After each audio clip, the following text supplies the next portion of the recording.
ចាសូមជម្រាបសួរពុកម៉ែបងប្អូនទាំងអស់គ្នានេះគឺជាប្រភេទរទេះលក់ទឹកអំពៅក្បាលគ្នាខ្មែរដុំ2ដុំតាមណាគាត់បានធ្វើការកំងទិញទាំងម៉ូតូទិញទាំងលំអពីខាងខ្ញុំផ្ទាល់តែម្ដងចាសម្រាប់ម៉ូតូគឺជាប្រភេទម៉ូតូសេរីផ្លូវម៉ូតូថ្មីជ្រើងតែម្ដងចា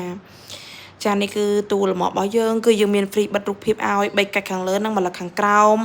មានក្បាលកិនទឹកអំពៅមានម៉ាស៊ីនសាំង free ចាក់សាំងចាក់ប្រេកបាត់បច្ឆេះជូនមុននឹងយកទៅផ្ទះចា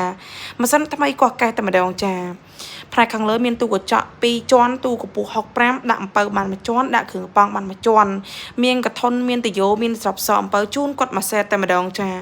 សម្រាប់ពុកម៉ែបងប្អូនក៏មានតម្រូវការចង់កំងធ្វើលម្អគាត់អាចធ្វើការតំណែងតាមរយៈលេខទូរស័ព្ទ3ខ្សែដែលខ្ញុំដាក់ផ្នែកខាងលើឬក៏ចុចលើ link Telegram របស់នាងខ្ញុំក៏បានដែរសម្រាប់ទីតាំងរបស់យើងខ្ញុំគឺនៅភ្នំពេញនៅផ្សារដើមថ្កូវលើផ្លូវ271នៅម្ដុំធនាគារ ABA ចា